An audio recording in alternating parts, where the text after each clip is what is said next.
Food is very much on the agenda at the Asian Financial Forum 2013 here in Hong Kong. We're looking at food shortages as well as investment in food. Looking at those questions is Fen Gun from the International Food Policy Research Institute in Washington, D.C. Now, can I start by asking you where you see the most severe effect being on commodities in the world? Which are going to be the most affected areas? Well, for the last 4 or 5 years, we have experienced severe shortages in agricultural commodities, particularly food commodities. The food prices have risen very quickly, and many poor people have become hungry, particularly in Africa and Asia. In Asia, South Asia, India, Pakistan, Bangladesh, Nepal, other countries where they suffered the most. Now, I understand that you see major food shortages by 2030 in both Asia and Africa. But how would you compare those two regions where it comes to these big food shortages that you see? Well, for Asia, the major reason is a demand side increase.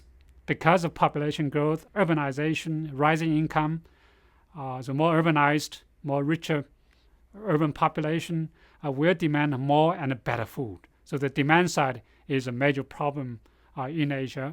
For Africa, right now, they do have severe food shortage problem. However, in the future, if the policies can get right, if the right investment can get into the region, I'm quite confident Africa will be able to feed themselves with its abundant land, water resources, and with labor. But for Asia, I think the shortage will become even more severe over time because of the factors I have mentioned.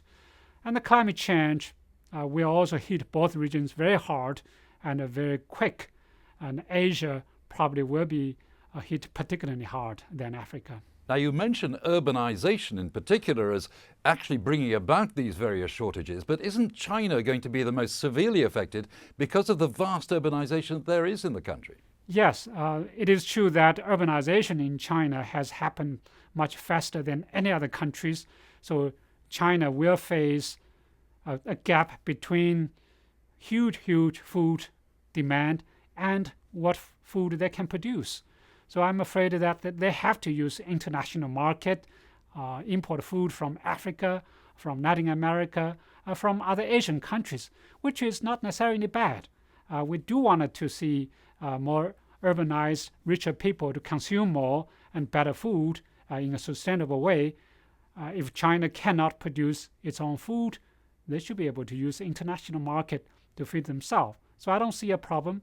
And other regions like Africa, Latin America, or other Asian countries can use it as an opportunity. So talking about investment in food, how fast is that investment really growing, looking at both the public and private sectors? Well, right now, particularly for the last 10 or 20 years, there has been underinvestment in agriculture, in food production. So that's why the food stocks of food grains have come down dramatically for the last 5 or 6 years. So that has been a fundamental reason behind rising food prices. So in the future, the increased investment in agriculture, in food production is a must. Just for your information, there is a need of $7 billion just to offset the negative impact from the climate change. Obviously, more money, more investment is needed to accelerate the food production. And the requirement of the investment varies by region and also really depends on certain technologies, innovations, policies the country can provide.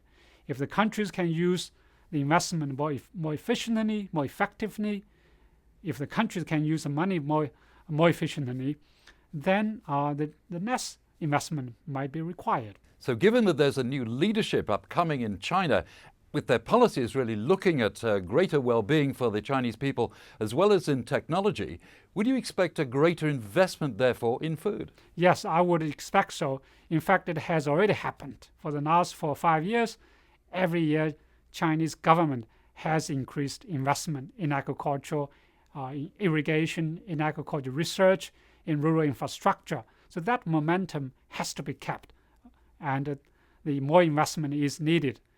In the meantime, the Chinese government should also design policies to attract private sector investment. Agribusiness firms, even financial firms, the financial sectors, will use agriculture as an opportunity.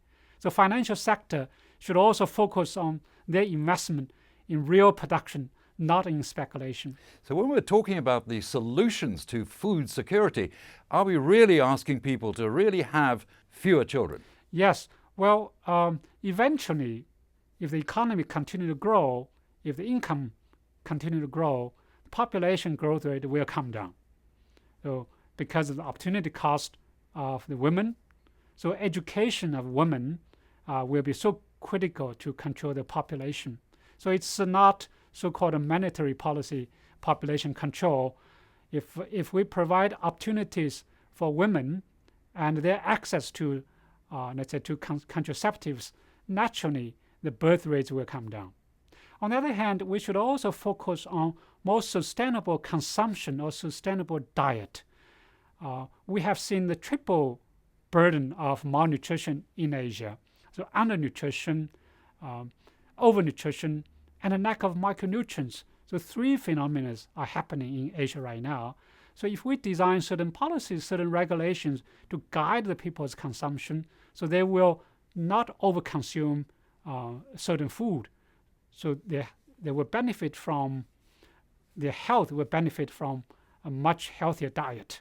The government will also reduce the health cost. So we need a better policy, smarter policy, to make sure that the consumption pattern will also be sustainable. Well, thanks for those answers. Now, you're attending the Asian Financial Forum here in Hong Kong. To what extent do you think you'll be effective in the sort of arguments, the sort of discussions that you're going to be having at the Asian Financial Forum? Will there be answers? Well, it really depends on many factors. It is our job, and it is my job, to provide independent, neutral, research-based information to others, for decision makers, for investors, for governments to make the right decision.